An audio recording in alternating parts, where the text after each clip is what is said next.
And we are back. Thank you for joining us for another episode of Think Like a Leader. Today, we have another extraordinary guest. We have Mathias Castillo, founder of MLC Consulting. He is a visionary leader who bridges cultures and transforms workplaces through diversity, equity, and inclusion.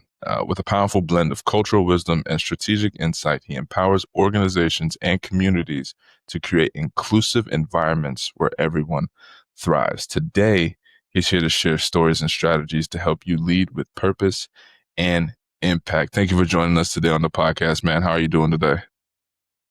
Doing wonderful. Thank you, Dorian, for having me and, to the listeners for taking the time. I'm on my first cup of coffee, so I'm Hey, excited to, look, you said get started. we talked about it briefly, but this is Dorian's third doing Uh, this, yeah, doing this fasting thing, man. It's not easy, but this is the only thing I that's hear keeping, you. yeah, it's just the only thing that's curbing my appetite right now. It's this black coffee. So I'm just rolling with it. I'm just rolling When do with it, you end your man. fast?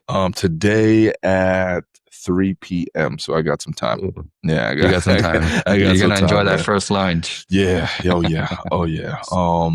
But I want to jump right into it, man. I was reading you over what you do, and you describe yourself as a community engagement consultant. The first question I have is, what is that? And as one, how do you define the essence of leadership from your perspective? Great question, Dorian. Right off the bat, as a community consultant, for me, what that means is being that person on the ground that allows for that pulse check. Where are people at? What are they feeling? What are their experiences, right?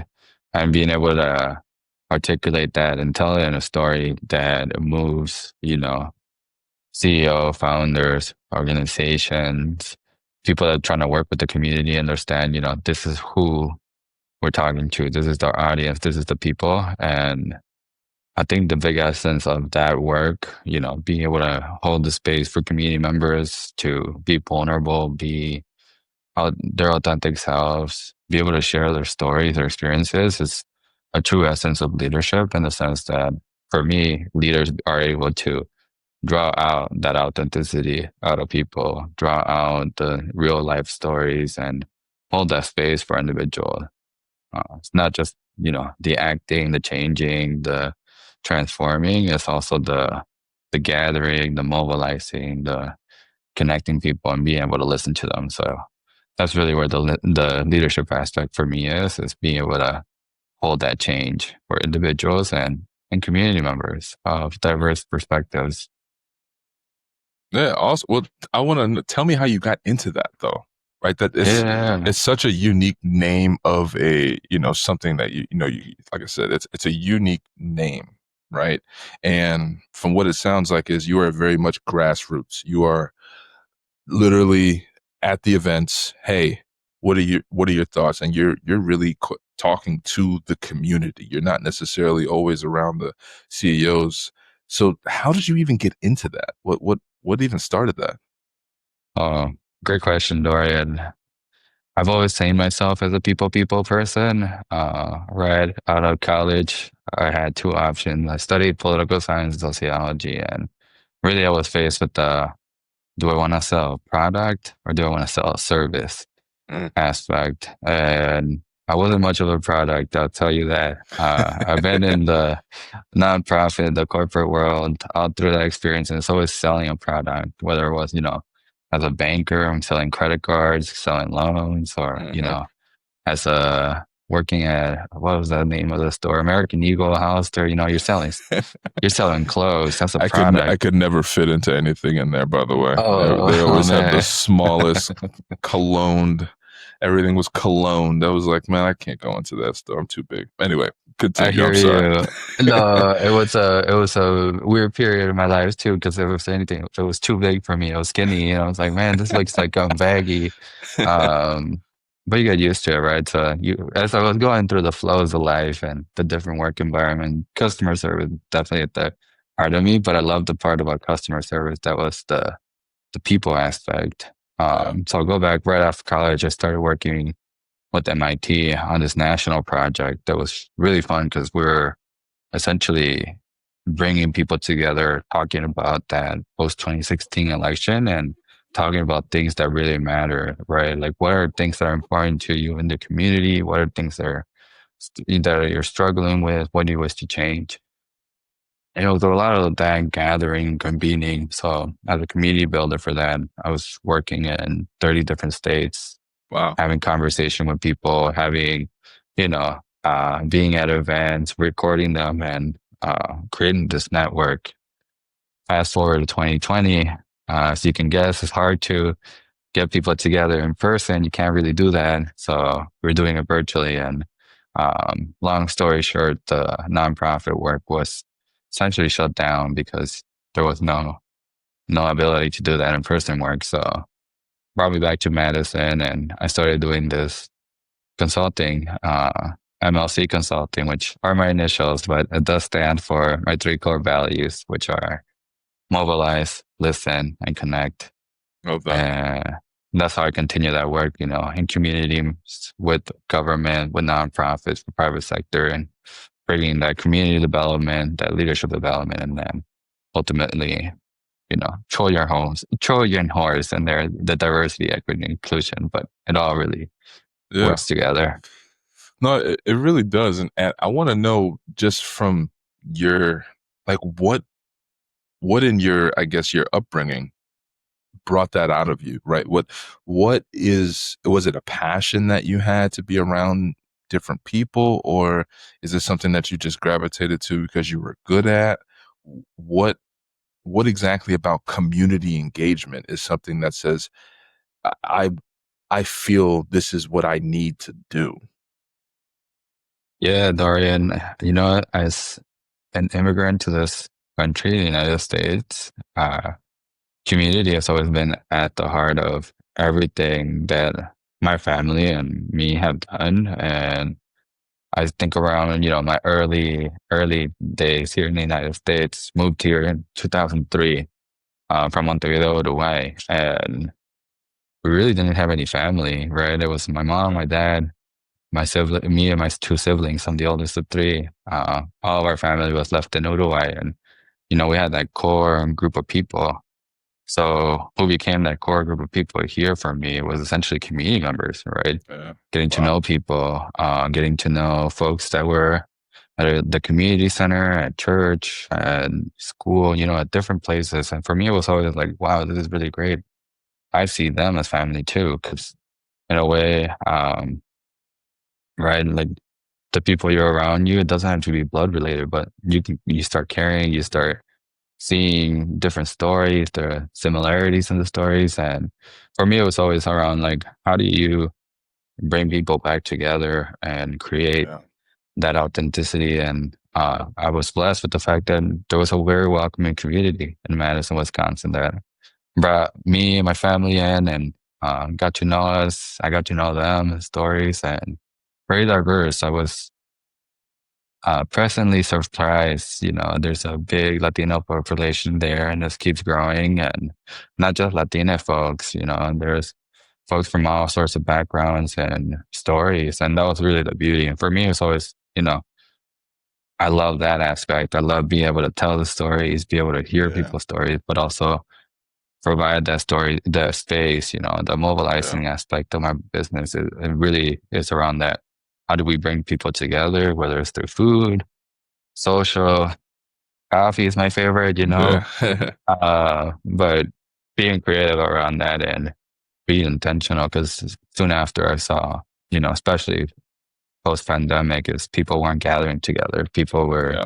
very isolated, and that motivated me more to see, this is needed, that need for someone to convene. And, I had the experience of doing this in multiple states. So it wasn't just uniquely just the Wisconsin only thing, right? Like I did it all over Wisconsin, but I also did it across the nation. And I was seeing the patterns. That's where the sociology of me is, seeing the patterns and Yeah. what's in front of you. And I saw that there's a lot of loneliness and a lot of people that just want to feel connected. So uh, when when I do work, I do that. I bring that essence. Let's bring people in, let's listen to each other, and build those connections too. lift each other up. Yeah.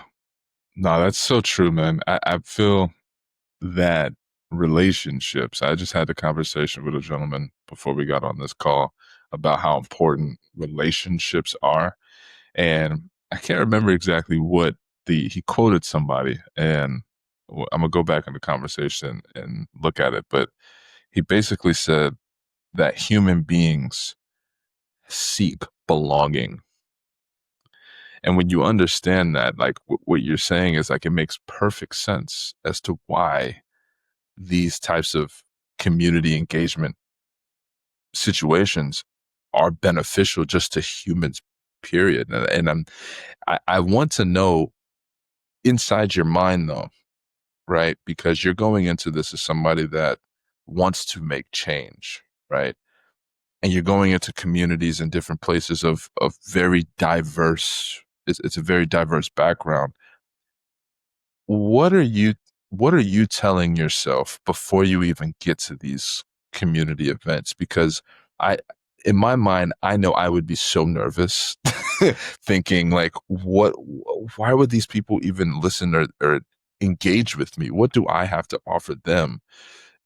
What exactly about me is going to have them listen to me? So what's your self-talk, I'd say, going to these events, going into these environments, and how do you work yourself through it, basically? Lovely question, Dorian. That imposter syndrome in a way, right? Yeah. Like, how do you how do you see yourself in space when you're completely different? And I'll be honest, earlier on in the year when I started doing this work, or even way before we started officially a consultant, there was a lot of that for me. So partly it's a little bit of, practice, how to engage with folks. And then part of it is also that you need to own the room and see yourself not as just a guest, but how do you put yourself also in the center and be able to navigate both. And I'm not saying you need to go into every room in the community engagement aspect and be like, I am here, Yeah. like you're some sort of superhero, right? Uh, if anything, be more authentic and start by talking or start by observing. A lot of it for me is I just observe. I get in conversation with folks. I talk to them like, hey, what do you like to do for fun? What is it that brought you into this phase? How long have you been in this phase, right? Those essence of communities, because um, one of the beautiful parts about doing work with community is seeing how the length of time that specific groups have been active or standing, right? You have some groups that have been together for over 112 years, right? And they're organized Wow. clubs and they got memberships and they got, all these sort of, Yeah. um, what would you say, rituals that get you into the community, right? So you got like those really tight knit, and there's also some smaller communities that are um, young. They're still figuring themselves out. They might even have like, a banner or something. So it's being able to navigate the spectrum, understanding where the community that you're working with, that group, right? Yeah. Where they're at. They're more solidified as an organization. They're still building themselves up. They're right in the middle. And then their members, how do their members feel part of that? And I start that way. I start with the membership, that outer circle, talking to individuals, get their experience, and then slowly move into the center and be like, okay, who is the leader? Who are the people that Yeah. actually are the sort of quote unquote gatekeepers? Not in a bad way, right? But like as you It's move just the within a word. community, Yeah. yeah, the people that allow you to move through the process. If there's an initiation of some sort, I think around like frats and sororities for a second, there's Yeah. two type of community. You go through an initiation. There's the people that are typically at the front, the Yeah. I presidents, never I or never did that stuff, but I know I went to military school, so I know a little bit about uh, initiations and stuff like that. there So you yeah, go. it's a different Military game. too. It's a different, but it's similar, right? Like in the Yeah. sense that's a community. You have your bonds with the people. I think about professional associations. That's my favorite example. Yeah. I just attended one last night here in San Francisco, and it was really fun because this is my first event, and I'm coming in and I'm just kicking it, talking to people, found the members that it was their first time, and I lean into that common denominator factor. So when I'm Mm, thinking about what is that, what I talk to myself is how do I find that common denominator I like that. from people, and my best way is through asking questions. So a lot of times I'm just the one asking the questions and not the typical, yes, no, you got to steer away. You got to be, I tell people, you got to be creative. Like a simple one that I like to use is, what do you like to do for fun? Yeah. Right? Like completely strips away the fact that we're talking about not having to talk about work or the social life or, political, any of those. What do you like to do for fun? And people, that is very open, Yeah. right? Someone can say, I like to read books. Someone can say, I like to golf. I like to play chess, Yeah. so and so. But that gives you something that can be like, okay, I could work with this. And Yeah. it also breaks that ice between people. So you can start that relationship building. So a lot of the work in community is relationship building. And I like to tell people, you got to move at the speed of trust. And that's what I'm constantly reminding myself, Mm, move I at the like speed of that. trust because it doesn't happen right away. Sometimes I gotta show up like 3, 4 times before people are like, "Wait, I seen you here before. What do you do again?" Yeah. Right? And it's a repeated process. So my work is not a quick. You're gonna get this and that timeline. I try to put time parameters because things need to get done. But if you truly want authentic community engagement, you gotta build that trust, and Yeah. that's the first barrier of multiple things. To get that trust, build that trust, get people to know you and trust you, and then understand what brings them into the room and what are the common denominators. Man, I love there were so many like just gems in that just now. There were so many gems in there. Like the one that I love, move at the speed of trust. I've never heard that before. But that is the only pace that you really can move in these kind of situations is when someone trusts you, right? Like, why do you buy things? Well, you trust the seller, right? Like, it's as simple as that, but you only buy it once you trust the seller. And I think that goes the same for just leaders' engagement, right? You only will listen, right? Or hear the Hmm. person or want to be open to what a leader or somebody has to say if you trust them. But if you don't, you probably didn't even know they were in the room. Like it's as simple as Yeah. that, but that's so silly. And another gem that you dropped was the common denominator factor. I know I've struggled in networking situations because I am not a, small talk kind of guy, right? And I've put this moniker on me and I've been changing it up as I've gone, right? But I'm going to use that question and it's so simple. And I'm a little upset I didn't think of it before, but it what do you do for fun? Because then it takes the conversation in a completely different way, and now it's an open dialogue about something that that person actively enjoys. Man, Oh, yeah. that's you dropped some gold. That was gold. I hope the our listeners wrote that down. Like, because that's such a good question, especially if you're not a small talk kind of guy. Now, I wanted to ask though, in your situations, could you walk me through like the beginning of like, hey, I'm looking to serve this community and what kind of steps you take to do so? Because I think that's a it sounds like, hey, it sounds good when you say it like, oh, this is what I do. But how are you actually s- doing it? Like if you say there's an event in Chicago that you're coming down to, which if you do, you got to call me. All right. Just make sure you call Definitely. me. But if there's something that you're doing out here in Chicago, how are you even starting? And what's the end goal? Yeah. Oh, Dorian, great question. Let me take a quick step back. for you and the listeners too. Try that question, see what happens. Like it Oh just yeah. opens up a whole world of possibilities. What do you do for fun? And just rephrase your question the way that you might think. Uh, don't overthink it. Like if you think it's shallow or like boring, actually it might be the best question to ask because it's gonna catch them by surprise. It's Yeah. simple questions, but try it out. And for me, what it goes into, it's when I'm going into, and I've done this in different communities and different towns when I was in Wisconsin, in different states. The fun part is doing the research and asking the partner that I'm working with, who do you already have relationships with, right? Is there organizations that you partner with, other individuals that you know?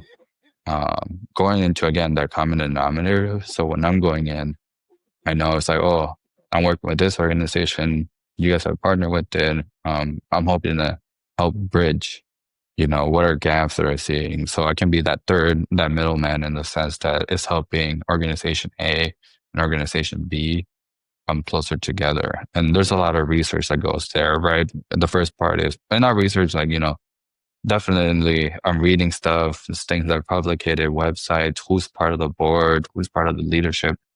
But there's also like who's working it, who are the people that are on the ground, not just the grassroots, but the grass middles and the grass tops, right? Looking at the whole picture completely and trying to tackle little bits so I can understand how each level works and operates or not, right? Sometimes Yeah. the top doesn't even talk to the bottom and there's that disconnect. But let's say I'm going in Chicago to your example and I'm going to talk to a group.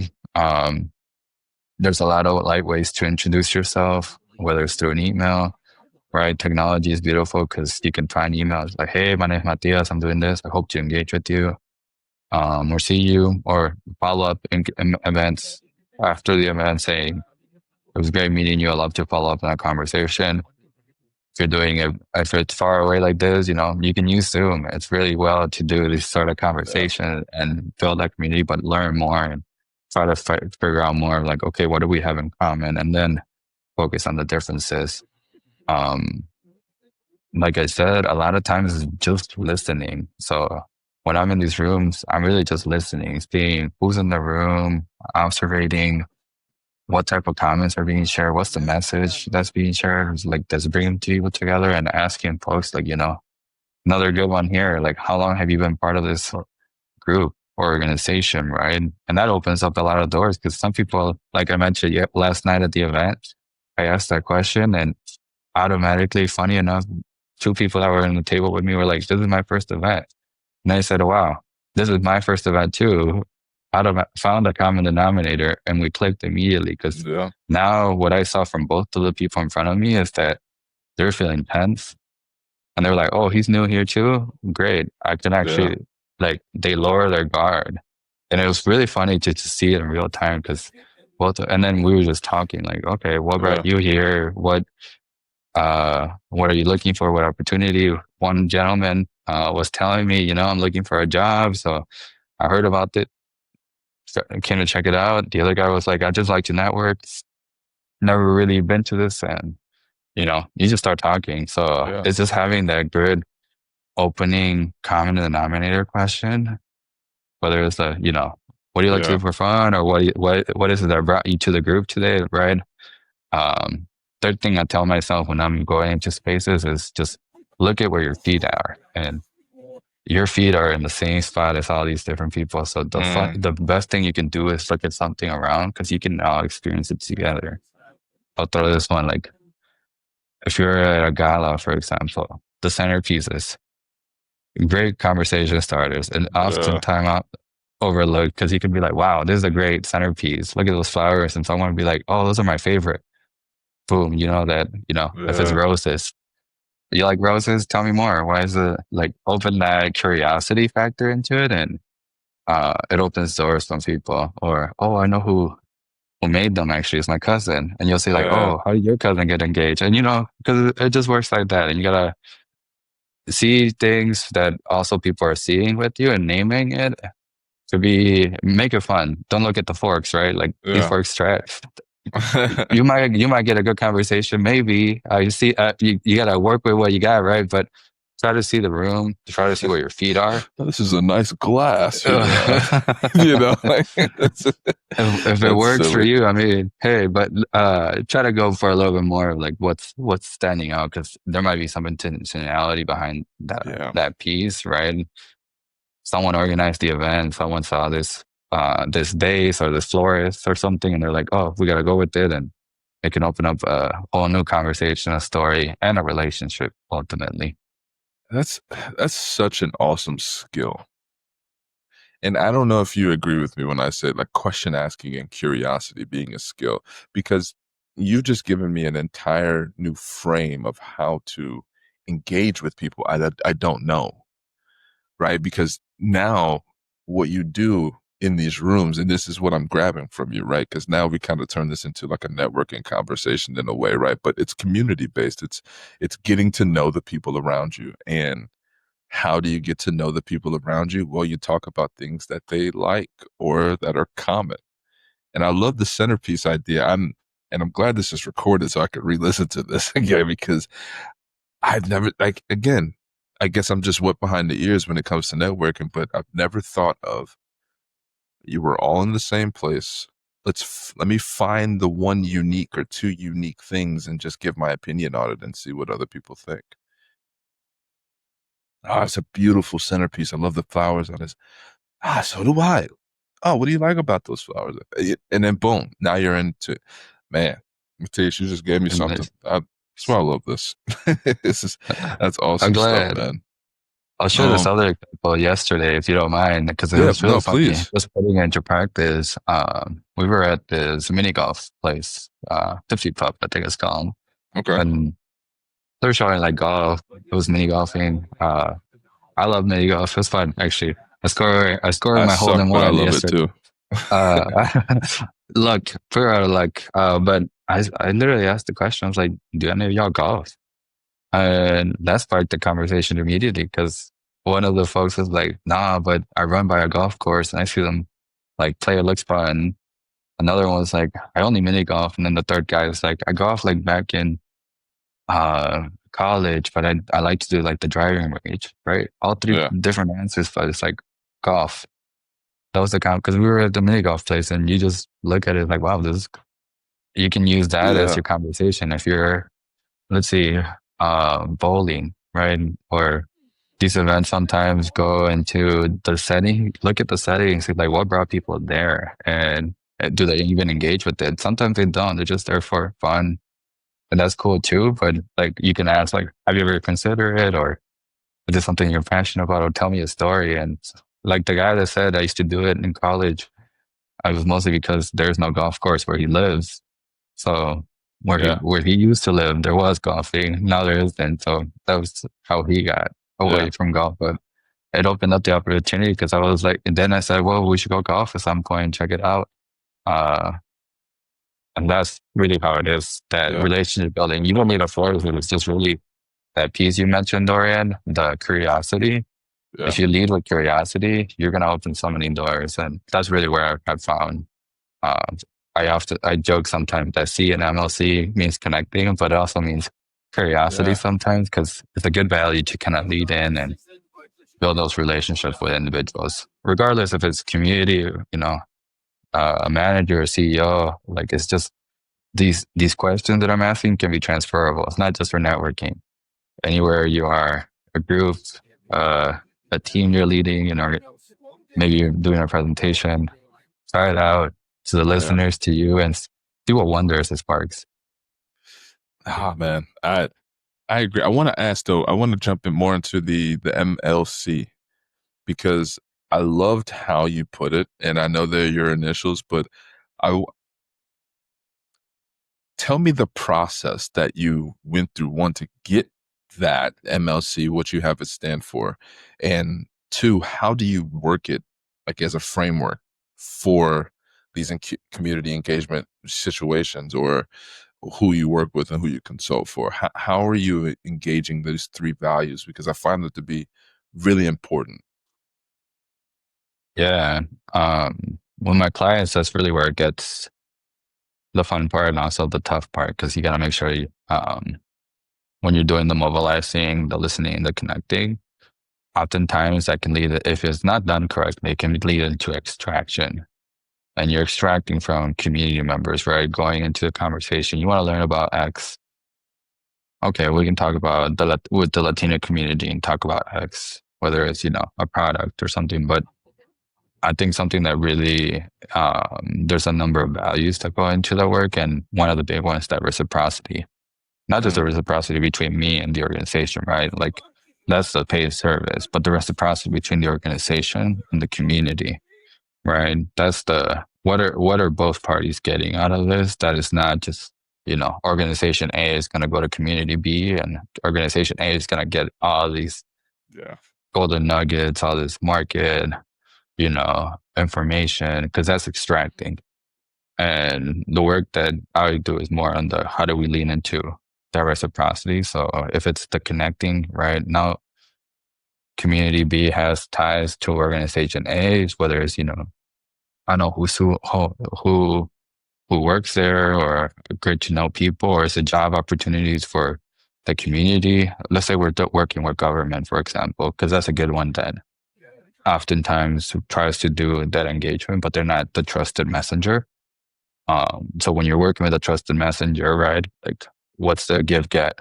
And how do you make sure that the government organization is not just taking from the community, but rather being able to provide, tangible results, follow through conversations, or even the opportunity for a community B to be back with the organization and continue that conversation. So it's not just a one hit wonders, how I Yeah. like to put it, and now we did this and it's great and everything was fantastic. And now they don't talk ever again. It's like, okay, what's the follow through? So with the mobilizing, that's more on the who do we bring together on the table? Who needs to be both internally, externally conversating? What does that relationship building look like?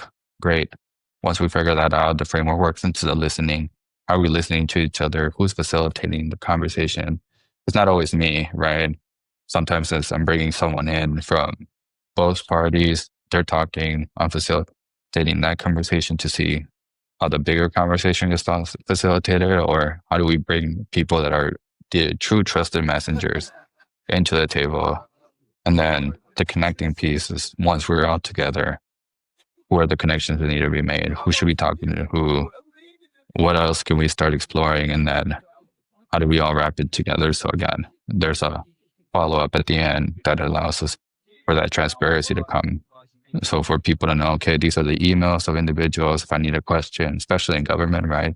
If I have a zoning question, if I need to get a permit of some sort, I know I have a connection now, which then empowers people to be like, okay, I actually know I can do this because now I have so and so in government building that can help me with this, or that might know someone that could help me establish my business, establish a permit, establish XYZ, right? Because then it breaks that barrier of fear and it turns it into a barrier of trust. Hey, I saw you as a event. I remember you. Do you mind helping me out? Yeah. And creating that relationship for folks because, again, the common denominator is that we're in this room together. Yeah. And it doesn't have to look like a formal, we're all going to gather around a square table or a round table, right? It could be fun. It could be like the networking piece that I said yesterday, right? I was at a golf outing, started talking. Yeah. And part of the work too is setting formal structures within each gathering so that folks know, this is how you enter, this is the expectation, these are the rules, right? I'm very big on the ground rules, but also who to connect with, conversations that are being had, and then what's the follow up. So there's this book, Priya Parker, The Art of Gathering. A really good book. If you haven't heard of it, Dorian, it's a good one for the listeners too. Worth checking out. She talks a lot around like how to make gatherings more intentional, and Yeah. that's really the work that I do. Is like as we're mobilizing people, how do we make sure it's intentional and there's actionable items? There's a clear why, and a purpose and follow through. Um, Yeah, that's it. Just brings me back to something that and you said it several times already: authenticity, intention.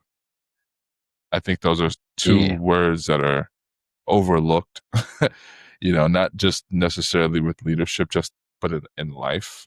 Um, Mhm. and I wanted to touch on this too, where these processes, it seems long. How long is the process from inception of the idea, from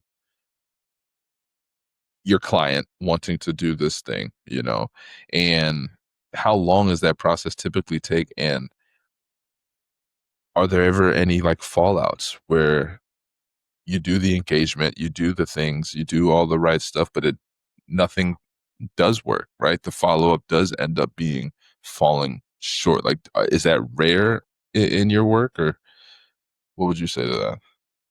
It happens. It's not rare. It's a possibility, is what I Yeah. say. And that's really depending again of where in the spectrum the organization is. If it's just at the beginning, you're still warming up to the relationship, starting in the middle where you're done. Some conversation, but not a lot or heavy, like you've collaborated before, right? You work with this organization and you have solid like relationships and ties. Um, and it can be all over the spectrum. I think when you're dealing with the first two, when they're still kind of warming up, the that's where the speed of trust really comes in, right?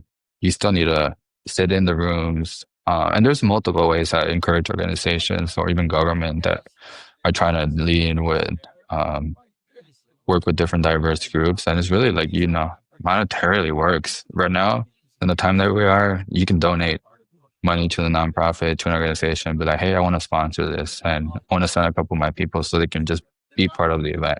Is that cool?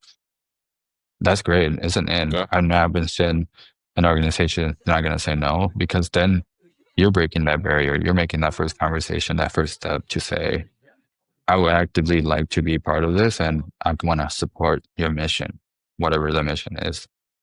Monetary helps, volunteering, right? You're volunteering Yeah. your time. You're coming in, you see that they need help tearing up or tearing down. There's always room for volunteers, right? The same way that they tell you you can intern somewhere and you can start at the bottom, Yeah. picking up papers for someone, you can move your way up. Same way it works that way. You got to build that trust. They got to see you. You got to be in the space. Um, and even bringing people in. That's the reciprocity, right? Like, hey, I'm working on this project, and I think you have really valuable insights. Would you consider a conversation or being part of some sort of advisory board or something that brings that organization into your realm? And then vice versa allows you to hopefully, through that relationship building, um, be able to be in that room too. So all this to say is really it takes time. I mean, sometimes for some of the Speed of projects I trust. work, Is that it's the the speed speed of of trust. trust? That's The I speed feel of like that's the trust. process, right? Like Yeah. it's the You speed got of trust. Yeah. and you gotta Wow. trust the process. And sometimes it could be, Yeah. 3 to 6 months. Sometimes it might be 9 to 18, right? But is how much work are you willing to commit, engage, and build a relationship? I mean, Yeah. I can only do so much, but if an organization is coming in, and again, I want to lead away from extraction and more into collaboration. And how do we have that conversation around collaboration? And that's where the leadership component really comes in because we're taught, take, and never give. And this is really changing that framework and being, okay, how do we create synergy between both groups? And it might be uncomfortable for some folks, right? Because they're not. That's not a hard skill. You're that's a soft skill. Yeah. Being able to talk to people, being able to engage, and I tell a lot of leaders, you gotta engage with that discomfort of, you're new. It's like that first day, you're the new kid at a new school, right? You're new. Everybody might Hmm. be looking at you. Yeah. You might feel weird, but it's like, okay, how do you navigate it with grace for yourself and the people around you? And how do you find that common denominator? And how active are you, or how intentional are you trying to be? I think that'll be the third value, apart from authenticity, intentionality, right? You Yeah. have to make sure that this is intentional growth Yeah. with people and that you want it. No, that's so true.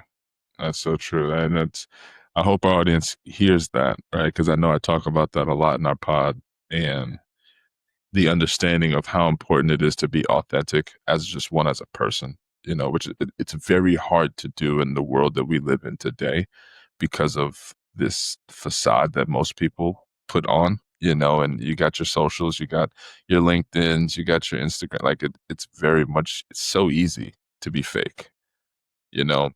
The hard part is actually being your authentic self and being okay with it, but having an intention behind it makes it more purposeful, right? Like you can be more of yourself when there's a intention behind it. And this may be my opinion. I'm not sure if there's science back behind what I just said, but from the interviews I've been doing, it's a common denominator, right? Yeah. Authenticity, intention, purpose. I find those things to be very, very important, which you do obviously as well.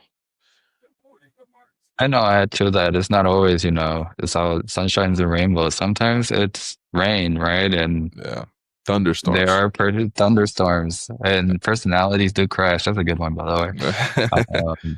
Because yeah, it's not for everybody, right? Not your energy, your authenticity is not going to be for everybody, and you got to make sure you can move that's forward with it. That's that's okay. real.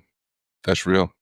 That's real. So last thing, I want to end it with this, and I think this is going to be. I'm excited to hear your answer. If there's one piece of advice that you could give to your younger self, right? You moved over in 2003, right? Moved into America. A piece of advice that you could take at that age to be even better than you are today, or a piece of advice that you would give to, like I said, that younger self, what would it be and why?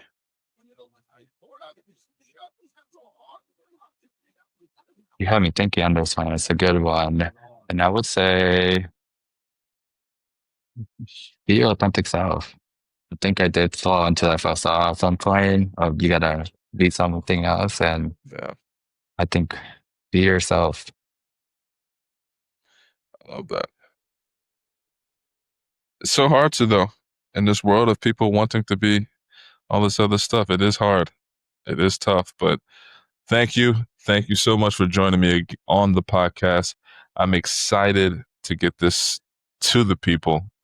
Is there anything else that you want to let the people know? I'm very active on social media, so feel free to give me a follow out in LinkedIn, Mathias Lemos Castillo, and my website, Consultant MLP. But I'd love to hear people's stories, where they're at in their world, and thank you for taking the time to the listeners, to Dorian for providing the space. Look Absolutely. forward to connecting in the future. Definitely will hit Yes. you up when I'm in Chicago. Yes, please do. Please do. We gotta get something to eat. Take you to Oh Portillo's yeah. or something, man. Get you a hot dog, get you a burger. But this is another episode of Think Like a Leader. Like, click, subscribe. Every link that he's said is going to be in the show notes or the description. So please send him a message. Like you said, he likes to engage with the community. He is a community engagement specialist, right? So he's someone that does it at a very, very high level. So pick his brain, talk to him, and enjoy. I'll see you guys on the next one. Peace.